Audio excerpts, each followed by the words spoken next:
Today we're going to look at another Transformers book from the Young Corgi Adventure game book series. These were a series of game books aimed at quite young children, really, and they were pretty much all written by Dave Morris, who we talked about before, and artwork by Bob Harvey.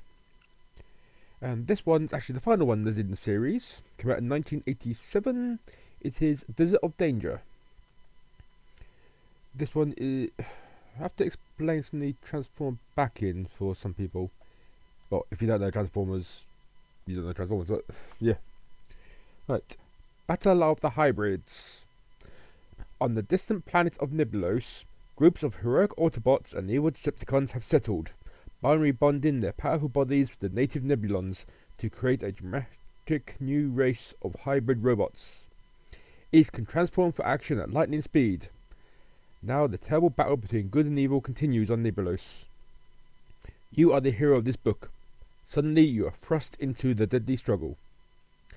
Target Master Hot Rod and his Nebulon companion, Professor Sparks, suspect that a group of Decepticons, led by the fearsome Skull Cruncher, have a cunning plan to form an invincible Decepticon army on Nibulos. With your help, will Hot Rod be in time to thwart their evil scheme? This is an adventure story, but it is not like most other adventure stories. There's one big difference. You are the main character. In this story, you are a Starship co-pilot, and there are some incredible adventures in store for you on the planet Nibulos. What happens in the story depends on your decisions. The final outcome, whether Hot Rod and Sparks will win the day, or whether the evil Decepticons will triumph, is in your hands. Do not read the pages of this book in numerical order, as you would an ordinary adventure story. You should start at page 1, of course, but where you go from there will depend on what you choose to do. Now fasten your seatbelt and fire your retro rockets. You are about to land on the fabulous planet Nibulos. Now it's time to begin. And it's time to get a lot of exposition from me. Right, first off, Nibulos. It was introduced in the cartoon.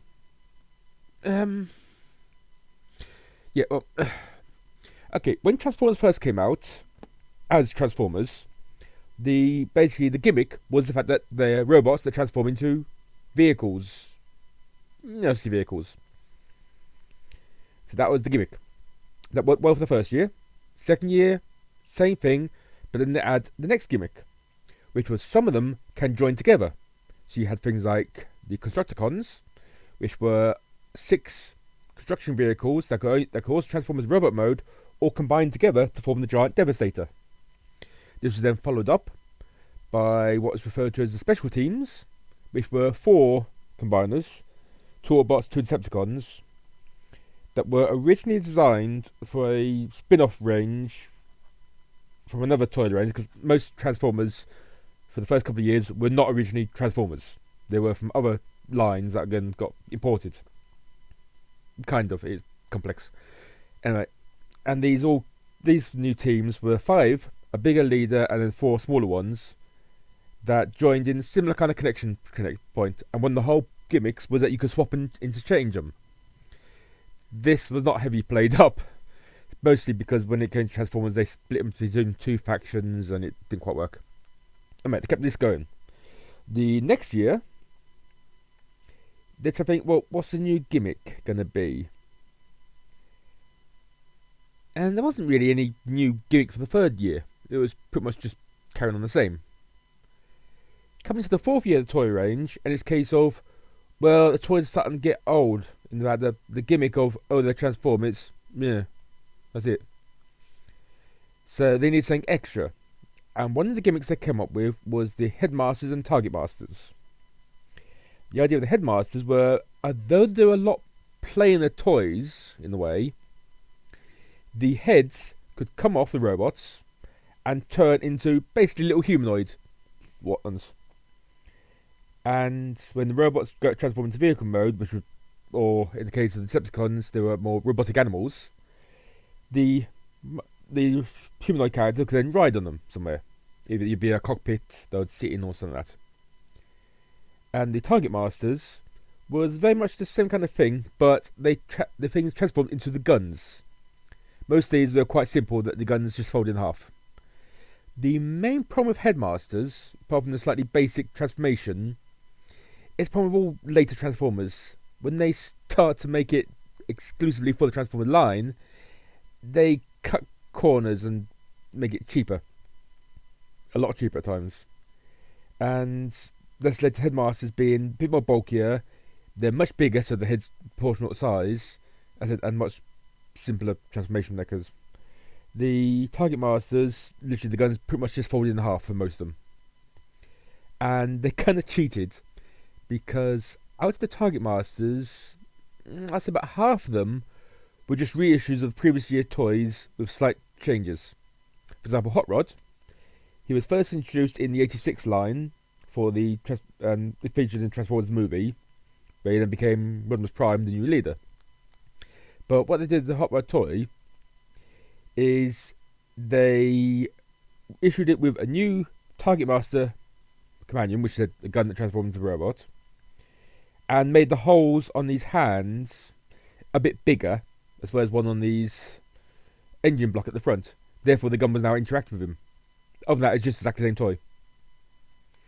Yeah, they did that for a few of them. It was, again, it's cost saving measure. It worked very much. The ones that were reissues in Target Masters form didn't actually get released in Japan. They only stuck to the original ones, which again is different. It's interesting. Anyway, so the planet Nebulos was introduced as a setting for the Headmasters and Target Masters. Depending on what continuity you go by, one version they basically just look like humans who join with Transformers by the Decepticons, team up with the villainous Hive, whereas the Autobots team up with the good Nebulons. And in the cartoon, Nebulons were green skinned.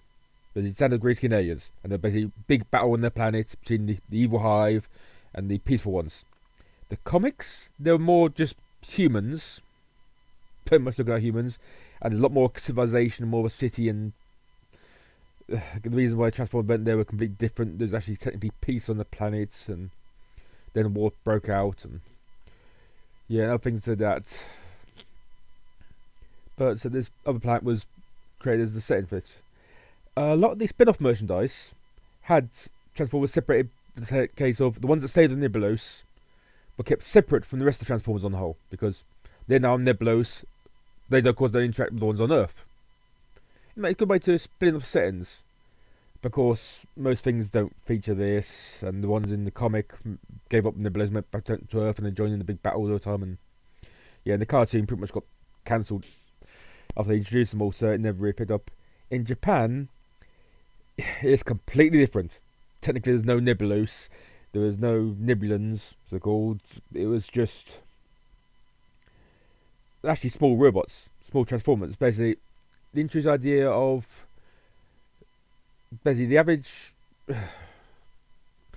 part of the backstory of Transformers was that were robots that, due to the war between the two main factions, basically the more pacifist ones and the aggressive ones, the pacifist ones were at a complete disadvantage, and therefore they developed the ability to transform. Therefore, disguise themselves, give them more of an advantage against the military ones. This worked. Then the military ones decides, and they then evolved the ability to transform. Well, the idea in Japanese ones was, before they had the ability to transform, some Transformers, again, one of the Transformers, depending on what your preference is for naming, they went to another planet, basically settled in peace. But the planet was not very nice, quite a harsh environment, and then basically, because they were quite small, they decided to create giant robotic bodies that they then learned how to transform, become the heads for these bodies, so they control them. So rather than having two people, in a way, the robot and that working together, it was just one controlling the body. And I could go for ages trying to explain all this background story, because it goes in different versions, and it's very complex. One of the interesting bits in this point is Hot Rod was often shown as being the leader of the Target Masters and Headmasters of the Autobots on Nebulos. This kind of makes sense, but also doesn't. It kind of makes sense because before being Hot Rod, well, he was originally Hot Rod. Optimus Prime, the original leader, died in the film, and Hot Rod became new leader, Rodimus Prime. Because he had the toy on the shelf, still being Hot Rod, because both the two toys, they sort of need to flip back to being Hot Rod in the cartoon, and eventually Optimus Prime came back. Rodimus Prime gave up being that and become back to being Hot Rod, then becomes Target Master. So some bits have then he then stays in Nebulos, leading the Autobots there, which is fine. Others have one of the headmasters leading them. Mostly it would be something like Brainstorm, he leading them. But then again, it's depends on how they go. The Decepticons, how they're led is changing. This seems to say they were led by Skullcruncher. He's just one of the Decepticon headmasters. He's not really leaderish type one, I'd say, but often they have other ones like one of the Target Masters, like Sarkonus or Scourge, which were formerly like second in commands. They were leading them. Another bit of points of interest is often they use the big selling pieces as the leaders. For the Headmaster's range, Decepticons were then led by Scorponok, who was like this massive toy, where the one becomes a Headmaster and becomes one of the generic big ones that can become a giant robot, a base, or a robotic scorpion. For the Autobots, their figure was like twice the size. It was Fortress Maximus. A Headmaster becomes the head of a small robot, that's about normal size normal Headmaster, who then transforms into the head of the giant robot. So scale-wise, it just completely doesn't work. So but then this happens with some toys, especially when they're from different lines, the original Transform ones. And the character of Blaster is showing like a rival to Soundwave, and yet the sizes are like completely different. Anyway, and also things worth noting is Professor Sparks. There is no Transformer called Professor Sparks. There was never any Transformer called Professor Sparks. What they actually mean is Firebolt. That the interesting bit about this is, we're not quite sure what Firebolt's original name is, because quite often he has been referred to as Sparks. The Marvel comic referred to him as Sparks a few times. The cartoon always had Firebolt, which is weird because then you got this oldish guy called Firebolt who then becomes the Transformer again. It's not one problem with most names of things. Firebolt makes perfect name for something that becomes a gun, but when he's still technically a humanoid creature, it doesn't quite work. Anyway, a lot of the early spin-offs, like the Ladybird books, also called him Sparks. It's often believed that I said Sparks was an early name for him, and then become Firebolt. Why that was changed, I don't know. But yeah, the name is Spark, or Sparks. Where this Professor Sparks comes from, I got no clue. Nowadays, for a while, because of licensing, because of, we can't trademark the name Firebolt, so he got renamed Fire Drive, which is an awful name. But anyway, yeah, it was Headmaster, and that was Target Master. And for a while they did recall him Offshoot for some reason. Again, that didn't work, but his original name was apparently going to be Sparks, but then they changed it to Firebolt. Early stuff like the comic was tried to tie in, unfortunately gone by the wrong name. This calls him by his wrong name. This coming out in 87 would be the year the toy got released, but for some reason the Professor bit I don't know. I mean, all the Nebulan rebels in the cartoon were relatively smart. No reason that he's more of a professor than anyone else. And in the comic, I'm not particularly sure if it had much. They didn't really give much personality to the comic. They couldn't be bothered half the time. Especially when Silent Film got in charge, and yeah, you don't want me to talk about Silent Film's writing. Yeah. Anyway, it's a weird choice of name. But you got the standard bit in this about, this is an adventure story, but not like other adventure stories, which actually is a stellar when you compare it to adventure stories rather than adventure game books. But again, these are quite small because they're aimed at young kids. But try that. And this far through and haven't even started the first page technically. Right. So we'll look through there. As we know, we're a co-pilot of a starship going to the planet Nibilos. Yeah, let's see what goes on. As co-pilot of an interstellar cargo ship, you are used to visiting far-flung corners of the galaxy, but you have never been as far from Earth as you are now, for your latest haul has taken you beyond the galaxy's rim to the solitary star system of planet Nibilos. What wording, but the graph's quite a bit there. While Harry, the pilot, guides the ship expertly towards the spaceport, you turn to look back at the galaxy. It appears a great silver cloud filling half the night sky. It is so far away that none of the stars are visible as more than a tiny dot of light. The sight is so breathtaking that you barely notice the jolt as the ship touches down. Harry flicks the switches on the control panel in front of him, then pats you on the shoulder as he gets up. "Daydreaming, youngster?" he says with a laugh. "You had plenty of time for that before we landed. Now, we've got to get our flight papers filled with traffic control here. You get yourself back to the cargo bay and start seeing to making a few deliveries, huh?" You make your way astern to check the ship's cargo. Opening the bay doors, you pause to look across the spaceport. This mining town is the only settlement on the planet's equatorial continent, which is otherwise entirely covered by greenish-white desert sands. Harry has told you that the miners who live here and work here have a nickname for the desert: Dust Bowl. Feeling the hot, dry air that stings your eyes and nose, you can see what they mean. Oh, yep, interesting. You're human. You land on the planet Nibilos. It's so far away that, well, if you're being realistic, you won't be able to travel there. It's way too far.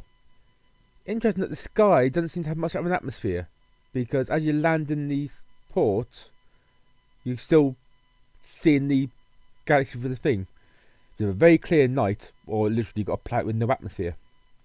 And if it's got no atmosphere, you're probably dead. You can see Harry walking across the tarmac towards traffic control complex. Beyond him stretches the city, which looks like a mass of steel and glass tubes. As night falls, it is beginning to shine with hundreds of glittering neon lights. The miners work hard here by day, extracting the ore that lies in rich deposits under the sand. Now they are streaming back to the city in hovercars, ready to relax in the bars and nightclubs. Harry glances back and sees you standing at the open doors. "Hey," he yells back. "What have I told you about daydreaming? Come on, mate, hop to it." You grin and wave, then turn your attention to the stack of crates in the hold. One particularly large box contains a vehicle, an Earth-type sports car, sleek and brightly decorated in a fiery paintwork. The smaller package is labelled as containing computer discs for Professor Sparks. The crate nearest to you holds bottles of Syrian brandy to be delivered to the Wolf at the Door nightclub. Now, a couple of interesting bits here. This setup for how the planet's described doesn't conform with the cartoon version of Nibilos, or with the comic version of Nibilos. It's probably similar to the Ladybird stuff. Although Corgi was done completely in company, as far as I'm aware, then it's still quite interesting. It's getting a good version. There's two crates. One you can apparently see exactly what's inside it, and it's quite obvious what it is. Interesting, it says an Earth-type sports car. I've always believed the model is an Earth-type. It's probably a futuristic Earth one. Although some people seem to say, "Oh no, it's not. It's a Cybertronian car." But yeah, annoying. And smaller cable computer discs. Why aren't the computer discs inside the car? Don't know. I think over there. So, do I start by delivering the computer discs to Professor? Do I begin by unloading the sports car, or deliver the brandy first? I can bet a few people are thinking deliver the brandy. Yeah. I'm going to begin with the sports car, because I know what sports car that is. One of the planks on the side of the crate has come loose in transit. As you try to refasten it, you notice a light flashing on and off inside. At first, you try to restrain your curiosity, but it is no use. You pull a couple more planks loose so you can squeeze inside to investigate. You find that the flashing light is set on the car's dashboard, just above a button marked with a spark symbol. You really should resist the urge to press it. Once again, though, your curiosity gets the better of you. The button clicks and suddenly the whole car begins to shake. You are out of the crate again within seconds, watching dumbfounded as the crate splinters into matchwood. A red and gold robot steps from the wreckage and waves at you cheerfully. Okay, the artwork's quite nice here. It's clearly, I'd say a heavily toy-referenced version, but it's a bit of a mixture between toy reference and cartoon. But yeah, actually, it's quite a nice. Yeah, good marks. Better than the first lot we looked at you through. Right. Also, again, the only way you can see inside the crate is because bits come loose, but you've already seen inside it before. So yeah, because you knew the sports car in it. Right. Hi, he says. I'm Hot Rod. Thanks for the wake-up call. I guess I must have dozed off after the first dozen parsecs or so. We've arrived on Nebulos then. Great. You try to answer, but you are so astonished that you can only make a gurgling sound as you open and close your mouth. Ow, wow. You finally manage to stammer. Where do you come from? Hey, says Hot Rod proudly. I was the sports car. I'm one of the heroic Autobots, you see. We have the ability to change into various earthly vehicles and weapons. Yeah, there's also more things you can transform back again. Now there should be a parcel for the professor around here someplace. Excuse me, you say as he begins to look at the cargo bay. But why did you decide to travel all the way to Nebulos in a crate? Hot Rod picks up the package of computer discs addressed to Professor Sparks. Lack of funds, pal. Lack of funds. You know what it costs to travel on an interstellar passenger liner? Nope, neither do I. And I don't want to find out. I figured if I turned into my automobile form, I could get myself shipped to Nebulos. The freight is much cheaper. Makes sense, yeah? For an Autobot, sure, you reply, nodding. Hot Rod makes for the bay doors. Well, I better get these discs over to the professor. He's probably pacing up and down in his lab, waiting for me right now. Do you want to come along for the ride? See, I've got no problem with this still in a Transformers reality where Transformers are slightly hidden. I mean, the original concept for Transformers when they became Transformers was that they were robots in disguise. See, they hide in vehicle modes. Or, yeah, mostly at first it was vehicle, but there's also some accessories and stuff. And when they did the cartoon, the original miniseries they did, which was 3 episodes, kind of kept that idea. Until the last episode where they suddenly became public. Then as they expanded to the first series, Transformers, it was on and off whether people knew Transformers were a thing or not. Sometimes it's, oh no, look, it's some kind of transforming robot, we don't know what this is. Other times they have giant parades celebrating, we love the Transformers. And yeah, they can never make up their mind. And how far do you go with this? Are they hidden, no, but working a secret underground? Or are they out in the open and nobody knows about them? There's actually a few continuity problems between the original miniseries and the series starting. But yeah, you know, shows change when the concept. The comics again could never make up their mind how they want to handle things, and yeah, you get a lot of that.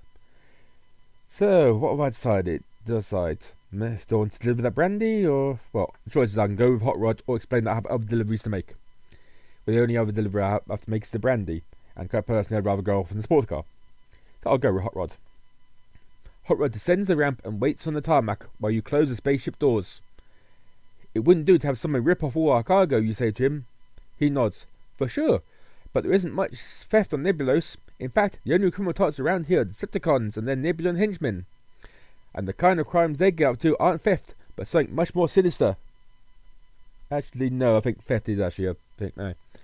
After Hot Rod changes back into his sports car form, you pick up the box of computer discs and clamber into the passenger seat. You better fasten your seatbelt, he yelled over the roar of his revving engine. They don't call me Hot Rod for nothing. A moment later, he shows you what he means by whizzing across the landing field towards the spaceport gate at more than 100 miles an hour. The acceleration is so fast that you feel like you've left your stomach about 20 meters behind. Gripping the dashboard, you enjoy the cool wind whipping past your face from the open window, a refreshing change from the baking heat rising off the tarmac.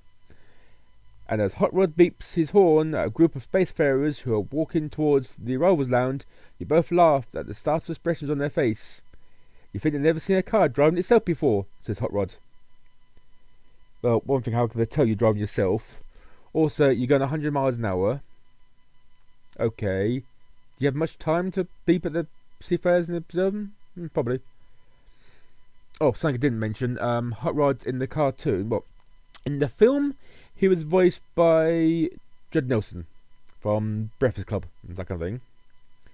For the series, they can't really actually afford a big star like that, so they actually got Dick Gautier. Don't know if I can pronounce it or not. Now, slight problem is, Dick Gautier was actually a very good actor. I mean, the one time he played Adam West as Batman, and most people, when they see his appearance in it, thinking, why does Adam West sound a bit flasher voicing than normal? Because not Adam West, it's somebody doing a pretty good impression of him. Anyway, problem is, though, it wasn't just Dick Gautier playing him. Apparently, the voice actor Ted Swartz was cast to replace Judd Nelson.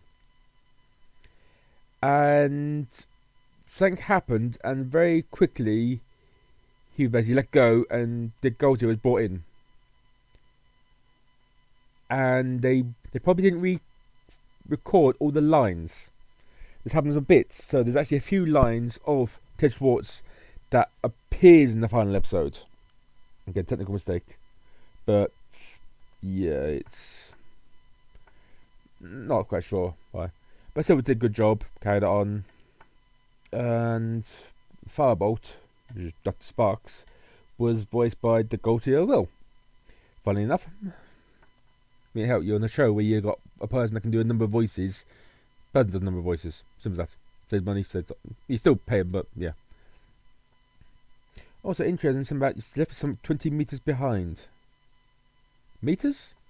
This is a UK released book, and despite some countries' insistence that we all say meters and everything like that instead of miles, it very much depends. It's a huge mess, the system is. We don't use one, we technically use both the imperial and metric system at the same time, although it's very complex.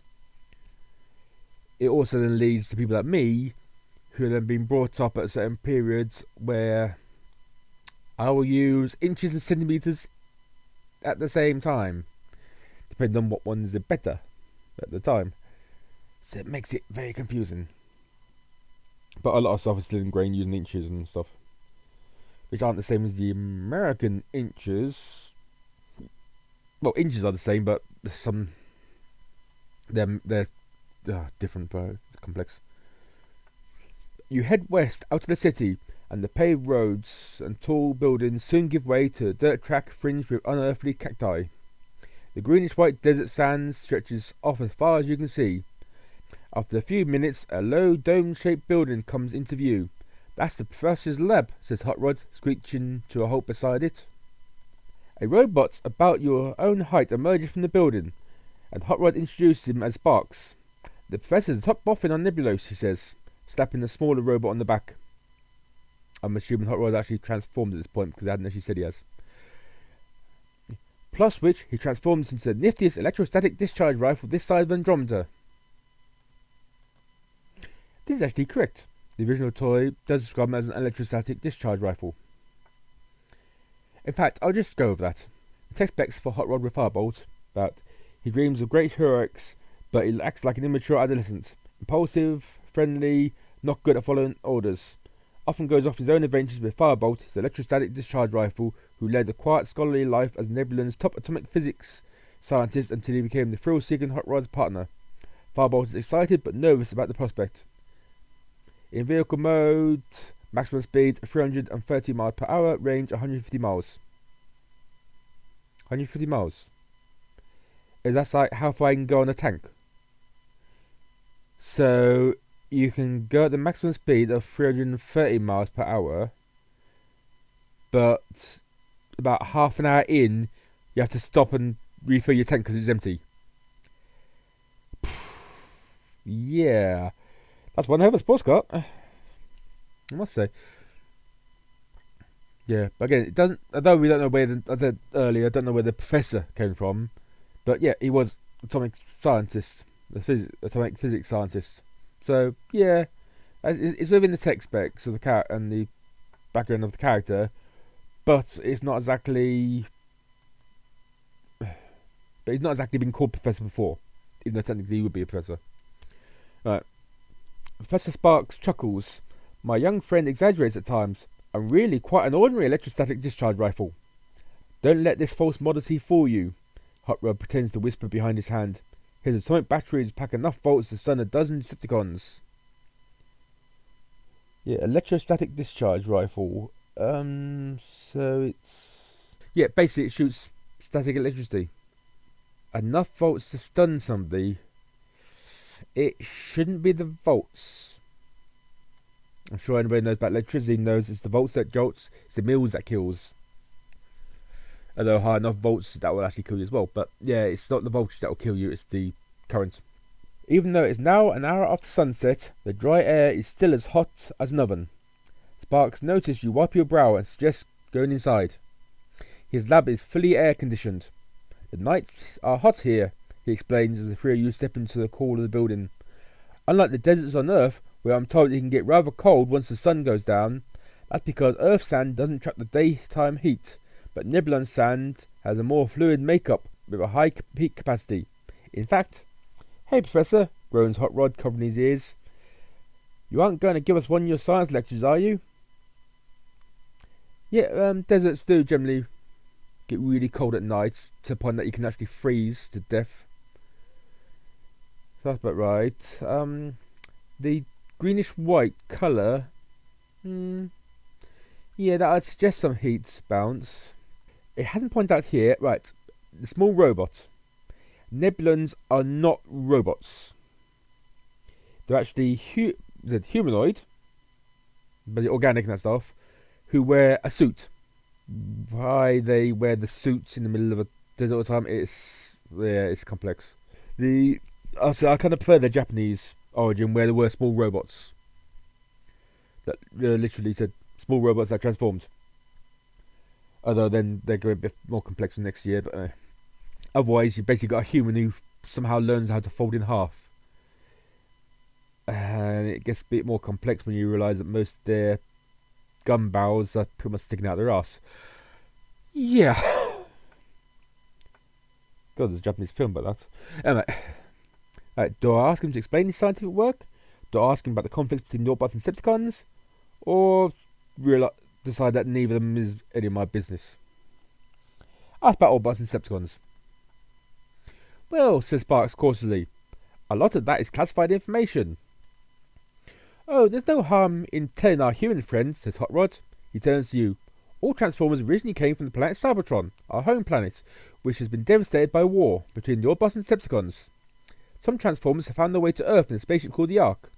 That happened millions of years ago, long before I was even matrixed. Another group travelled on through the cosmos until they eventually found this planet, Nebulos. To cement the alliance with the Nebulons, each Transformer entered into a binary bonding with Nebulon. Professor and I are a team, you see. He provides the strategy and firepower, I provide the class. And the speeches, says Sparks. Come along, Hot Rod. Let's forget the history lessons now. I think our young friend might like to see the sights of Nebulos. Action, whoops, Hot Rod. Now you're talking, Professor. Let's hit the road. This actually is quite a good complex. Now, but combat another group travelling through the cosmos until they eventually found Nebulos. That is more the comic version. Is why they split off long before one went to Earth. In the cartoon version, the ones from Earth go to Nebulos. Literally, it's one of the things that end up going there. Referring to Hot Rod referring to himself, but long before I was matrixed. The Matrix has a complex history in Transformers. It's one of these things that no one seems to quite know who come up with it. But when it was originally being planned for the Transformers movie, it was going to be like a computer program that helps create Transformers. But they've already kind of done that. And then they can't follow that idea, but then later become a solid object like it was in the films. But Hot Rod said before, as Matrixed, goes by the earlier idea of Transformers were created by the Matrix. The cartoon, though, more says they're created by a supercomputer called Vector Sigma. Well, that's what gives them the personalities, and I can go into this for ages, and it would really drag this out a lot more than it has. In fact, this has gone on quite long, and I haven't even done much of this book so far. But that's basically right. Binary bonding is what the comic called, how they combined, whereas in the cartoon they didn't really say anything for it. The toys pretty much went with what the comics did, because, and if you don't know this, the toy specs originally were created by writer Bud Bowski, with input from people like Jim Shooter and pretty much just Jim Shooter. And Bud Bowski wrote the tech specs profiles for each Transformer. They were then printed in the comic, and a cut down version was printed on the toy. The comic writers then completely ignored them for the most part. The cartoon writers also pretty much ignored them for the most part. So it gets very complex. I mean, already you have difference in the comic, the toys, and the cartoon. 3 completely different continualities that try to partly merge together at times, and yeah, it gets very complex. Anyway, yeah. But that's a basic team up, how they work together. That's fine. And so far, the characterization of Hot Rod's quite right. Impatient, young, originally his title was the Autobot Cavalier. Showing that he is basically, I'd say he's very much based on D'Artagnan, personality-wise, in the D'Artagnan Romance series, which most well known with the Three Musketeers. In the fact that he's a brash young lad who had potential, and eventually grew up to become the leader. Yeah. Right. You and Sparks settle back to enjoy the ride as Hot Rod drives you back into town.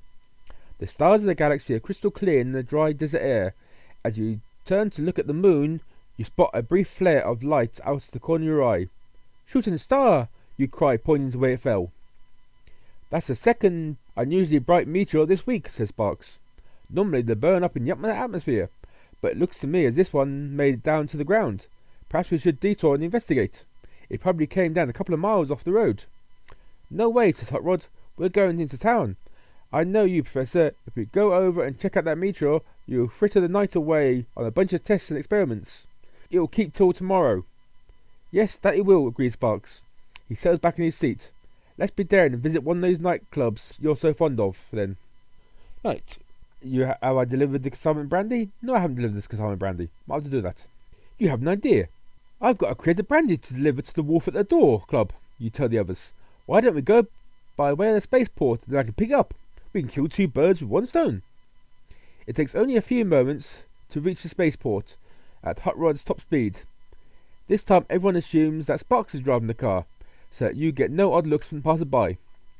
Once you are aboard the ship, you go fetch the anti-gravity pod. These small devices make cargo weightless, so that it's easier to unload. "You won't need that," says Hot Rod. He lifts the large crate of brandy as though it weighs nothing. You slip the anti-gravity pod inside your pocket. Back on the tarmac, Hot Rod decides to show off. He tosses the crate in the air, then transforms into his car shape and speeds around so quickly that he overtakes it before it comes down. The crate sails through his open window and lands softly on his back seat. "Nice trick," says Sparks, clapping. "Good job it landed on the seat, though. I don't think the shipping company has that kind of treatment in mind when they labelled it fragile, handled with care." The nightclub is only a few blocks from the spaceport, and you are there in no time. Hot Rod offers to carry the crate down to the cellar, but this time you fix the anti-gravity disc to it. "My turn to show off," you say to him as you balance the now weightless crates on one finger. "Why don't you two find somewhere to sit? It looks pretty packed in there." You go down the cellar steps. It is dark and you cannot see any sign of the light switch. You put the crate down in the stairwell. As you put the anti-gravity pod back in your pockets, you happen to notice, swing out the corner of your eye, something gleaming white. Again, that was that's interesting. The artwork, again, still think it's quite good. It's a good adaptation of the toy, while not being so hidebound that it's got to be 100% accurate to the toy, but not being so loose with the heroic proportions that the cartoon done. So yeah, it's pretty good. again, mentioned about the fragile stuff. One thing that does get me though is, okay, when Hot Rod transforms into robot mode, he's pretty tall. Trying to think, if you compare him to like a say 6 foot human, probably gonna be about 3 to 4 humans tall. Not one of the tallest transformers, but not one of the smallest. So this nightclub can apparently accommodate like 20-foot beings. Possible, I suppose. So do I stop to take a closer look at this something gleaming white, or do I go straight upstairs? I think I'll take a closer look. You edge forward in the darkness, away from the stairwell. The cellar is even larger than you guessed. You're happy for 20-foot side transformers. It goes right back into a much bigger room. You peer in the distance, but you cannot see a thing in the darkness. Your foot brushes against the tarpaulin. It seems to have been thrown over something next to a stack of boxes, as though someone tried to hide something in a hurry. You pick it up and give it a gasp of horror. The gleaming of white you saw is a pile of gnawed human bones. You don't want to stay down here a moment longer than you have to. After hurriedly replacing the tarpaulin, you run up the stairs. Even the deafening music is welcome contrast to the shock that you've just had. Horrod sees you and calls you over to the table where he and Sparks are already enjoying a drink of high-grade oil. But you think this stuff is delicious, he says, but I don't imagine you'd enjoy it. How about a glass of cola? What's that? You shout back. I can hardly hear you over the noise of this music. Again, I want to point out the Nebulans are not robots. He is wearing a robotic suit. He is also human sized, sitting next to a giant 20-foot robot. This is a weird nightclub because there's not a picture of this one. A tall blue-grey Nebulan lumbers over to your table. If you don't like the music, he growls, why don't you just buzz off? Now see here, protests Sparks, but Hot Rod interrupts him. What's it to you, buddy? Says Hot Rod angrily, getting to his feet. We're having a private conversation, a private drink. Not here, you're not, snarls the blue-grey Nebulan. I'm Monzo, and I run this club. We don't serve humans. If you want to hang out around with your human friend here, do it elsewhere, but not in my club. Hot Rod is not pleased. He looks in the mood to argue, but Sparks puts his hand on his arm. Cool down, my proud young friend, he says. There are plenty of other places in town. If this loudmouth clot says we're not welcome, we'll just take our custom elsewhere. Lucky that your boffin pal has some smarts, sonny, Monzo calls after Hot Rod as the three of you leave. I'd have been happy to put you on the scrap heap. Again, this is actually quite accurate to the textbooks and basically part of the comics, where Monzo is described as a Brutus professional hyper wrestler who turned underworld nightclub owner. I'm not going to say who he's related to, or connected to at the moment, because I think that, well, if you don't know, you don't know, and it'll be a bit of a revelation. Why Hot Rod doesn't know who he is, even when he introduces himself, is a little weird. Again, the cartoon, the backstory with him being a nightclub owner is completely different because the planet's completely different, and yeah. But yeah, Hot Rod should recognise who he is, especially if they've been there for a long time. And the bad bit is, you know, it's about the good thing there wasn't a picture. There's a picture. Now, it's partly perspective, because Hot Rod's sitting down and like Monzo's standing up. But yeah, Hot Rod's now tiny, because again he's now like 6 foot tall instead of the 20 foot he's supposed to be. I mean, Transformers always had a problem with scale. Yes, you cannot apply scale to Transformers. One thing, they were from different toy ranges at first. Another thing, that even the ones that are from the same toy range. Right, a good example is the Minibots. You had Bumblebee, who transforms into VW Beetle. So you get an idea of what's about. When he transforms into human mode, he's about 7 to 8 foot tall. He's not a bit bigger than a human. Was fine. Although he transforms into Beetle, by the way, he transforms into a squash proportion Beetle. It's based on a certain kind of thing, because the original toy was actually meant to transform into a toy Beetle. Now, the second lot of Minibots includes Powerglide, who transforms into an A10 Thunderbolt 2. Robot modes, he's the same size Bombi. Toy modes, the toy's about the same size. Cartoon and Natural is about the same size. Well, when you look at the size of an A10 Thunderbolt 2, his cannon on the front of his cockpit is about the size of the VW Beetle. He should be massive, but it just wouldn't work for a number of reasons. Yeah. So some of them try to explain how they can change size, but that doesn't actually work well. We've got a closer picture of Sparks here, and yeah, he's quite accurate. Monzo is also quite accurate. Can't really see his face clearly, but yeah, that's quite accurate to the toy and that. Again, you would notice his backpack, which becomes the face of the robot he transforms into. Well, we'll deal with that and get to it, but okay. And of course, how even though it might be a wrestler, how do you think he's gonna be a massive transformer? But okay, we'll carry on. Outside on the pavement, Sparks gives a sigh of relief. I didn't think much of that place, Hot Rod, he says. I don't know what it is that you like about nightclubs. Not all as bad as that, Professor, laughs Hot Rod. And not all nightclub owners are bad-tempered bozos like that Monzo character. Let's go someplace else. He changes back into his car form. But is there something you want to mention about the cellar? Or not? I want to mention it. I went into the cellar and there's human bones. I want to mention it. You tell him that you think there's something suspicious going on in the nightclub cellar. Not only that, you say, it just occurs to me. If they don't serve humans, what did Monzo want with a crate full of brandy? Okay, now, he's definitely going for the idea that Nibblins are robots, aren't they?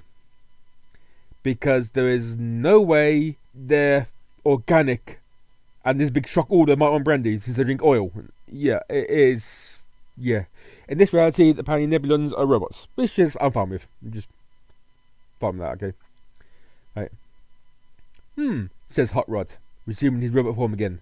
Maybe you're right. I don't think we should let this pass without investigating. Sparks agrees. Turning to you, he says, we'll wait around here for a while, then you can creep back in and hide behind the bar when everyone else leaves at closing time. After they've locked up for the night, you can unlock the door and let Hot Rod and me in. We can check out the cellar at our leisure with the place deserted. That way there's less chance of getting caught. Yeah, the armoured robot and the bigger robot will wait outside while you little human, you go inside. Yeah. It sounds as though what they're planning will take most of the night. Do you want to tag along or rather not? I'll tag along. I'm on an adventure. I want to have fun. The first part of Spark's plans goes smoothly.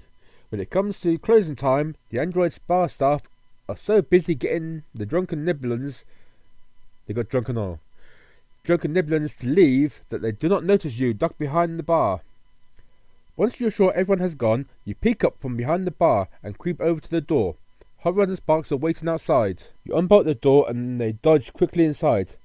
I hope we weren't spotted, says Sparks nervously. Technically, what we're doing amounts to breaking and entering. Actually, no. Right. Now, don't overstate the case, Professor, says Hot Rod. We haven't done any breaking, have we? No, technically that's correct. It's not technically breaking and entering. But if I remember, breaking doesn't necessarily mean you've broken something. I mean, if you pick a lock and get inside, that's still technically breaking and entering. You haven't actually broken anything. No. But this is an alien plant, so it could be anything.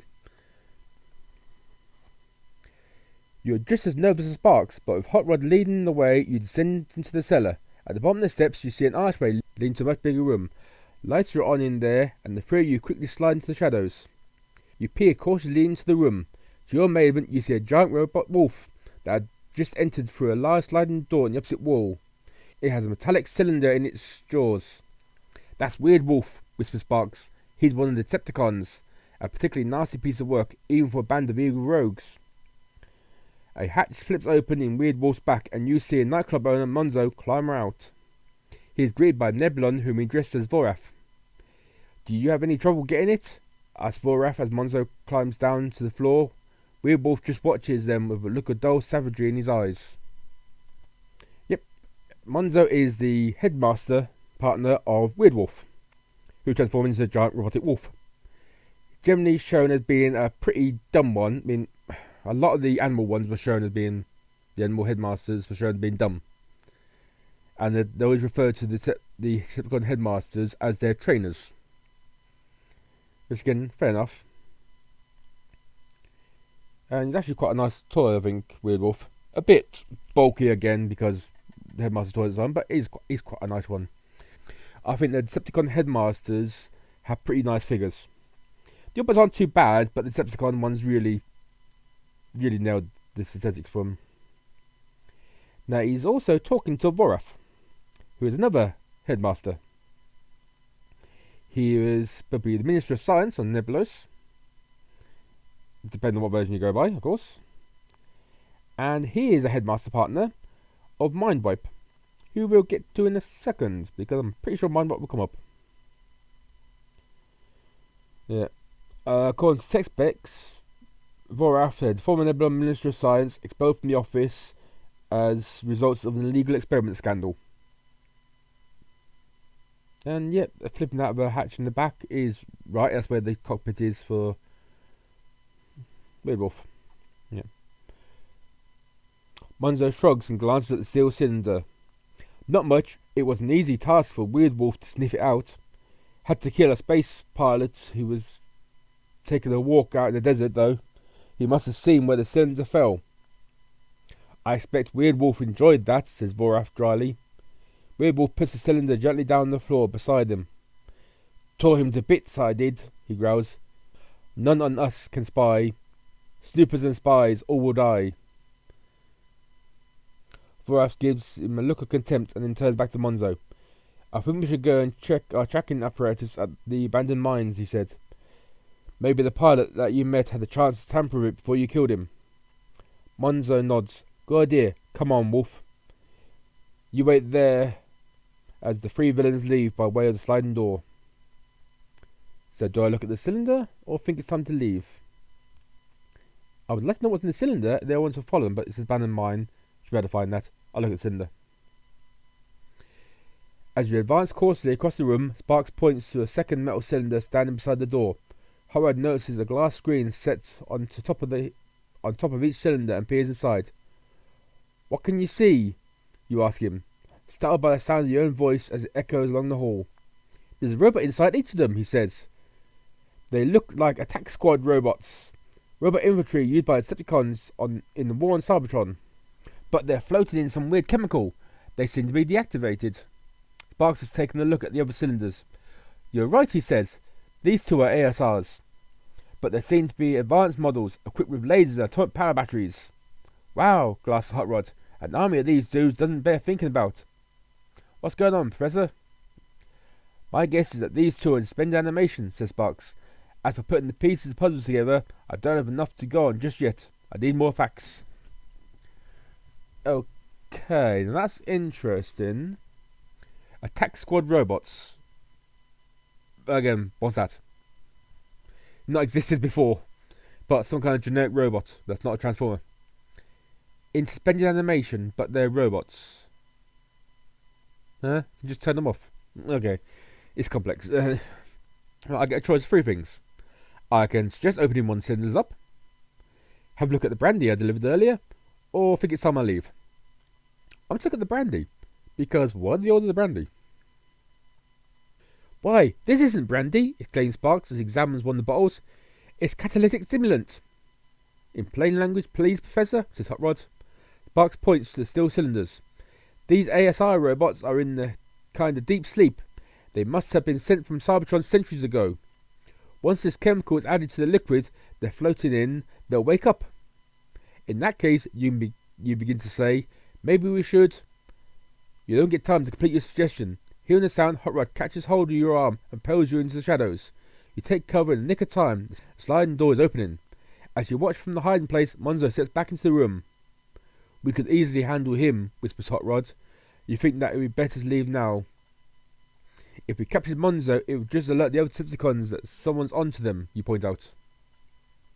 Sparks agrees, and Hot Rod reluctantly goes along with the two of you. On the way back to the spaceport, Sparks outlines the plans for the next day. We'll run the facts through my computer and see what they come up with. In the afternoon, we can come round to your ship and fill you in on the latest developments. They drop you off at the ship and you watch Hot Rod's shining red and gold paintwork glint in the moonlight as they speed off across the tarmac. Entering the ship, you discover that Harry is not back yet. Odd, but perhaps he's got involved with an all-night card game or something. You are so exhausted that you give no more thought to it. You are asleep the moment you lay down on your bunk. I would hint that probably dead because they just said they found a pilot. They killed the pilot off, but anyway. Next morning you are woken by 3 black armoured Nibelungs. The triangle symbol painted on their chest tells you that they are police. One of them opens a wallet and shows you Harry's ID card. Is this the pilot of this ship? He wants to know. Yes, you say. You have a feeling of dread in the pit of your stomach. Has something happened to Harry? Yeah, no kidding. Nebulun hands you Harry's jacket and wallet. These were found in the desert this morning, close to where the meteor fell. He says, someone was murdered in pretty much the same area last week. We're afraid that's probably what happened to your friend. But until we find his body, we can't be certain. You slump into the co-pilot's seat, stunned with shock. Surely it can't be true. Harry cannot be dead. After the police have left, you gather a few belongings and hitch a ride to Sparks' laboratory just outside town. Hot Rod and Sparks listen sadly as you tell them what has happened. If any harm has really come to your friend, says Sparks, then we can be sure it's Decepticons who are to blame. Let me tell you what we found out. Well, technically, you've been told that somebody's been torn apart, so you assume he's dead, but he might have survived somehow. Sparks thinks he has figured out what the Decepticons are up to. He and Nebulos, the Orbos and Decepticons, came to an agreement so that the struggle between them wouldn't turn into all-out war. Neither side wants Nebulos to be devastated the way Cybertron was. The agreement is that no reinforcements are brought into our planet by either side. The only Transformers of Nebulos are supposed to be the ones teamed with Nebulan companions. Howard sees what he's getting at. Obviously, the Decepts are trying to bring extra forces without our knowledge, he says. They're reinforcing their strength here with the attack squad robots sent from Cybertron when the Decepticons were still in charge there.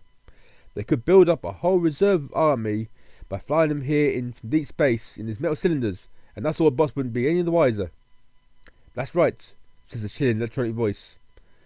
The first you know of our plans would be the day we wipe you out. You turn. 2 sinister robots have crept into Sparks' laboratory while you were talking. They are the thick-set warriors of polished steel armour and lasers built into their forearms. 2 of the SRs. A glance out the window tells you that the laboratory is surrounded. Skullcruncher, the fierce Decepticon headmaster, is there. A metal monster like a giant alligator. Yep, Skullcruncher is one that transforms into an alligator. Again, he's a very nice toy. I basically got those 3, so yeah, that's nice. Here. Yep. Monzo is guiding Weird Wolf around to the back to prevent you from escaping that way. In the skies above, a giant metallic bat flits slowly towards the laboratory. Watching it, you feel a strange dizziness caused by its glowing eyes. That's Mind Wipe, says Sparks, up to his hypnotic tricks as usual. Well, I'll settle his hash with a ground-to-air missile. He flicks the switch and a missile rises up from the concealed silo by the side of the road. You're impressed to see that the laboratory is protected by a number of hidden weapons. Okay, slight problem here. You've got 2 of these guards, these soldiers, in the room with you, about to attack you, and they let you flip the switch on the thing. Yeah. Technically, the Mind Wipe toy does actually have a small transformation defect. The tail is angled in such a way that it can't actually work as a proper tail. Yeah, it's not too bad, but it's a minor thing. Right. Has Sparks told me about the parabolic reflector on top of the laboratory? No, he hadn't. He hadn't told me about that at all. Probably didn't ask. If not, Sparks touches the fire button. The missile emits a plume of white-hot fire and roars off its launching base directly at Mindwipe. Mindwipe gives a momentary screech of alarm when he sees he cannot get out of the way in time. Luckily for him, however, Skullcruncher is ready to act. The powerful metal tail of the reptilian Decepticon lashes up to intersect the missile before it strikes the terrified Mindwipe. He is careful not to hit the missile's nose cone, which would cause it to detonate. Instead, his blows land on the tail fins, deflecting the missile in mid-air, so that now it's heading straight at you. You jump back, and an instant before it hits, the window is smashed, scattering jagged fragments of glass everywhere, but Sparks shields you with his metal body. He then begins to transform into his rifle mode, We better shoot Mindwipe down before we're all hypnotized, he says. You understand his plan. As Mindwipe descends to concentrate his hypnotic gaze through the hole in the wall, you try to lift Sparks. He is very heavy, no trouble for someone like Hot Rod's hydraulic strength, but Hot Rod is busy stunning the two ASRs with a hail of punches. You must do this job yourself. With a final heave, you manage to point him at Mindwipe and press the trigger. There's a crack like lightning, and Mindwipe is thrown back by a jolting blast of electricity. From the way he falls, you guess that Sparks' power has put him out of the fight. Again, so he transforms into a gun. To transform into a gun that's now human-sized, but heavy. Okay, that's... I'm not going to say that's weird, because that's kind of what Megatron kind of did. The original Megatron transforms into Wolf of P-38's uncle. Literally uncle, as because it was the original toy that he came from was based on Man from U.N.C.L.'s version of the Wolf of P-38. Used by the Russian one. Yeah, his name is... He wasn't played by Russian anyway. Alright, so... In the cartoon, he never actually transformed into a human-sized gun. He transformed into a Decepticon-sized gun, but not a human-sized gun. Comic, that hadn't been a human-sized gun. This one has Sparks transforms into a human-sized gun, but he's still heavy. That's fair enough. Every so often I see some people moan about the fact that this one, but the person had to fire him. And people say, but if he was a transformer robot, surely he'd be able to fire himself. No, that doesn't work like that. You don't seem to understand how things work. I mean, humans don't even have that much control of their own bodies at the time. Yeah. But anyway, mine works out battle. After knocking down the two ASRs, Hot Rod forgot all about them as he watched Sparks deal with Mindwipe. But suddenly one of them leaps up from the floor and smashes into his back. Haven't you ever heard of playing possum? He snarls as he tears Hot Rod's armor. At the same time, the other ASR activates a jetpack on his back and rises into the air. He is trying to get a clear shot at Hot Rod with his ruby lasers. You glance outside. Skullcruncher is stalking closer, occasionally pausing to chop rocks or pieces of machinery in his maddening battle fury. Now I can choose to help Hot Rod, or run outside to confront Skullcruncher. Running to help Hot Rod. That could be a two-edged sword. If you're familiar with Transformers the movie, one of the finest movies ever made, as far as I'm concerned. Yeah, it has mistakes, but what pieces of art or thing doesn't? Anyway, Hot Rod tries to help Optimus Prime in battle, and his help pretty much leads to Optimus Prime getting killed. So, do I try to help Hot Rod? Or do I assume he can handle him himself? I'm actually not going to help Hot Rod, because I really... Yeah, I'm just thinking of the movie. Fine. So I ran outside and deal with Skullcruncher. Hot Rod can deal with himself. You are not sure if there's anything you can do against Skullcruncher, but you try to formulate a plan as you run outside. Meanwhile, Hot Rod lifts Sparks, and the two of them send bolt after bolt of sizzling electrical power into the dazed ASRs. You might as well give up, you shout to Skullcruncher, trying to make your voice sound brave. Mindwipe's down, and your two robot stooges are next. He lumbers closer, jaws wide. His eyes lenses focus on the hover jeep parked nearby. He gives a growl of sinister delight and begins to grind his teeth. He's obviously thinking of crunching it up. Of all Decepticons, Skullcruncher takes the most joy in mindless destruction. Again, he's dumb. He is not amazingly smart. He's distracted in the middle of battle just to eat something. Picture here, again, is quite accurate to the toy. It shows Skullcruncher, his cockpit. Well, he has like a cockpit in his head because giant alligator's head, so the top of it hinges up with the cockpit. That's fair enough. Though technically, another way of getting in the cockpit is just open his mouth, because literally the rider sits in his mouth. Yay! There's a crocodile. Where do you want to sit? In his mouth. Although actually, is he a crocodile? I thought he was an alligator. Yeah, is he a crocodile? Because I thought he was an alligator. The tech specs for Skullcruncher. Yeah, binary bonded to Grax and Nebulon industrialist, who hasn't popped up in the story so far. Yeah, relatively dumb. Yep, alligator mode. He transformed into an alligator. And did this call him an alligator, or did this call him a crocodile, or did I just call him a crocodile? But it should be alligator. If it does say crocodile, it's its mistake. If I only said crocodile, then that's my mistake. Let's see, crocodile and alligator. One of the main difference, apart from that one's like more nocturnal, is that one of them has powerful jaw muscles to close the jaw, where the other one has powerful jaw muscles to open the jaw. Because the one that's got powerful muscles to open, you can stick a twig in the mouth, kind of. Well, it's actually a twig, but something stuck in there, you can hold, and you can basically easily hold the jaws open. Where if it's the other one, you have to hold the jaws shut, which is why they put elastic bands around them. Right. Do I want to jump in the hover Jeep and start up, or drop something into the Jeep? The only thing I have on me is the antimatter thing. That anti-gravity. Would that really help? Yeah, I'll try it. You quickly search your pockets for the anti-gravity pod.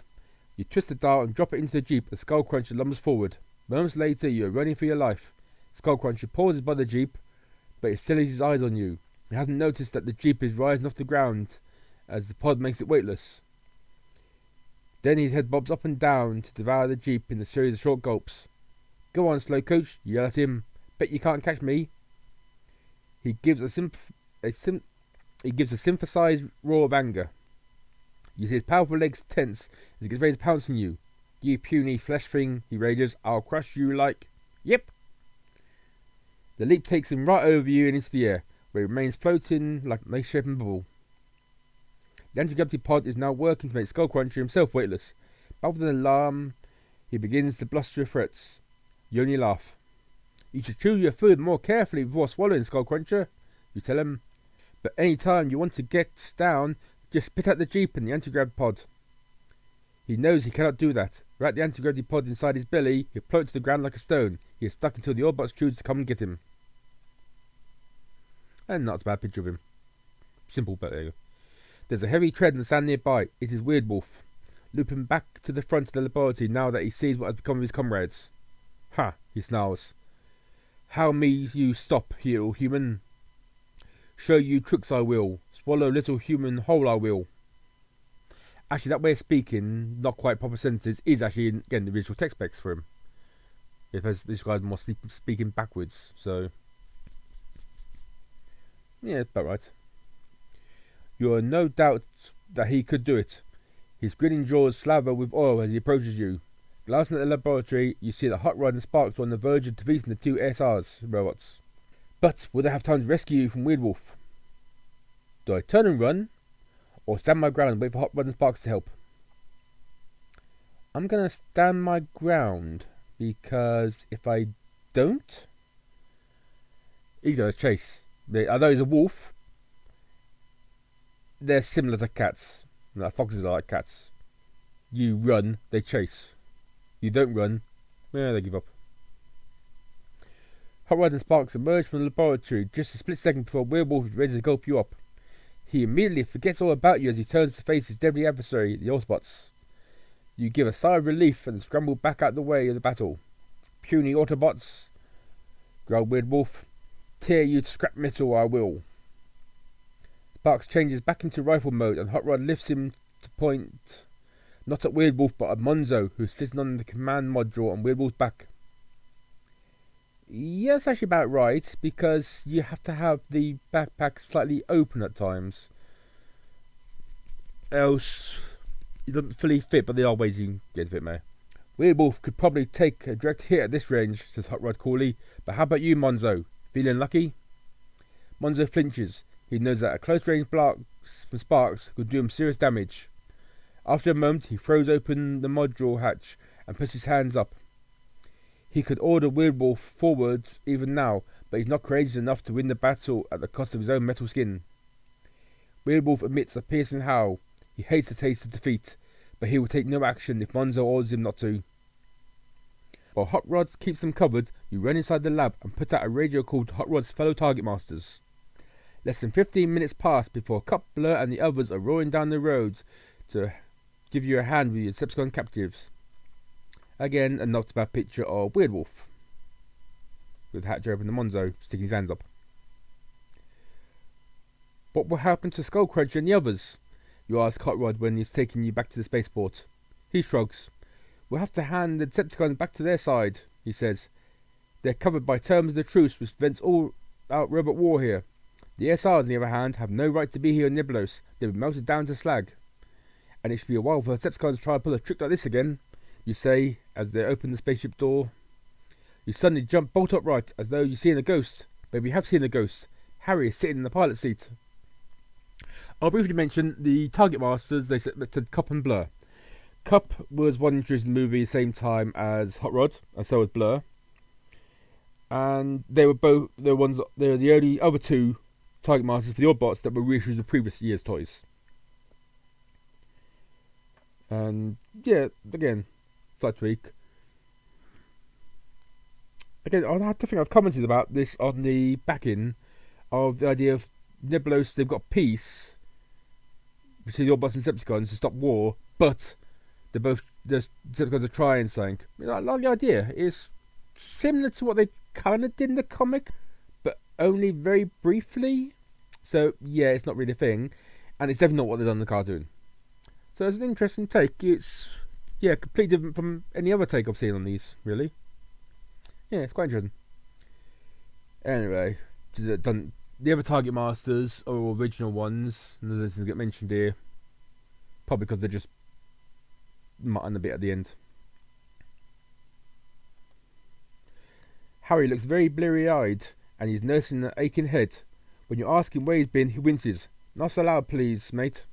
Oh boy, do I have a granddaddy of all headaches. I spent a couple of days with my old drinking partner, Bob Traven. He lives in a shack by the hills south of here. When Bob and I get together with a bottle of that old Beetlejuice whiskey, he groans and slumps back in his chair. Then he spots his jacket. Hey, you got my jacket back. And my wallet. They must have dropped off the back of the hover car when I took it out to Bob's place. I thought I'd lost them for good. The police brought them back, says Hot Rod. They put 2 and 2 together and came up with 5. I thought you were dead, Harry, you tell him. He moans and searches in his pocket for an aspirin. After all those glasses of whiskey, I almost wish I was, pal. I almost wish I was. Why don't you sit back while I pilot our course home, you say. And on the way back to Earth, I can tell you about the adventures I've had here alongside Hot Rod and Sparks. The end. Now, okay. Another one that's very short, because these are junior kids ones, so the junior range is for young kids. But I said not too bad. The story setup is quite unique. It's inspired by a lot of the things that were set up in the Headmaster and Target Masters back in the story in the toys, and were partly touched in things like the cartoon and the comic, but the cartoon was less accurate to the tech specs of the toys.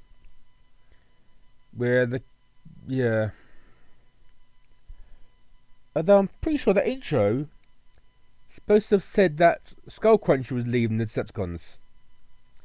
It clearly isn't Skullcruncher. If anything, it's Monzo. Or maybe Vorath. Which makes more sense than the other ones, because the animal headmasters are generally shown quite dumb. Very limited ones that are actually shown. There were a few more. In Decepticon headmasters, there was just the double Horicons. Well, I say double Horicons because there were 2 of them. The idea of the Horicons was that they were triple changes, which means they got a robot mode and 2 vehicle modes. Well, in their case, a vehicle and an animal. And the headmaster heads could actually become the heads for the animal and the robot mode. Actually, not too bad. Snapdragon and Apeface. Apeface with the headmaster Spasm, the robot mode. Then it was kind of a robotic griller mode and a jet. Snapdragon was a jet, a robot mode, and basically a dragon. Although they keep changing their mind. Yeah, his partner was Crunk. Yeah, 'cause some things refer to him as technically being a dragon. Others say it's. Yeah. I mean, technically, the text page just said reptile mode. So, yeah, it's tricky. Yeah, not too bad toy on. Alright, yeah, the other Transformers properly brief there. Yeah, they have peace on the planet. They're separated from Transformers outside planet.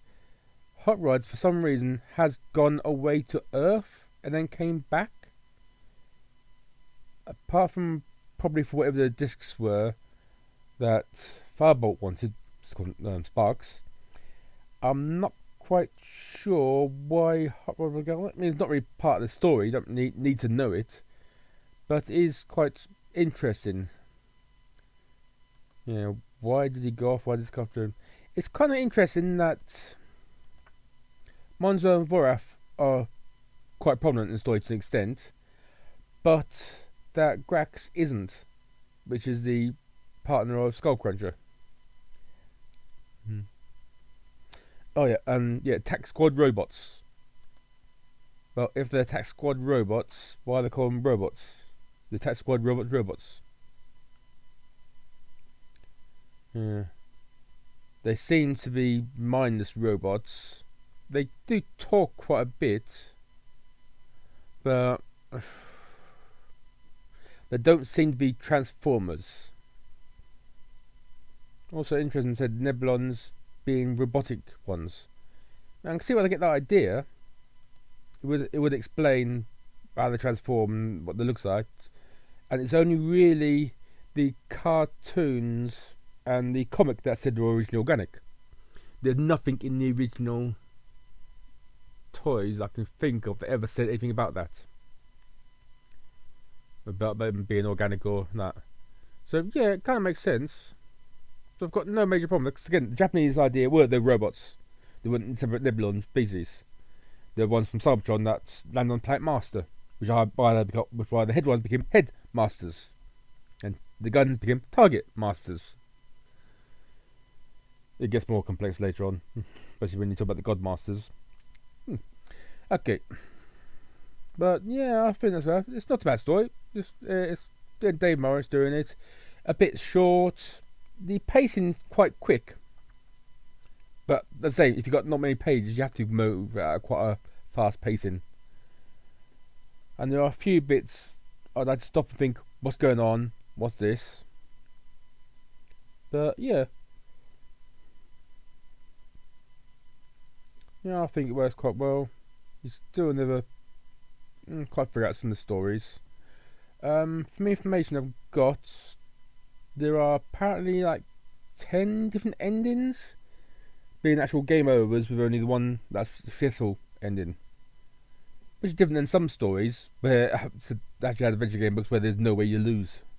I mean, that's saying the Steel Rat one. There's no way to lose. Yeah, Bob Harvey's artwork's quite nice. It's also said it came out in 1987 for the last one of the books at the time.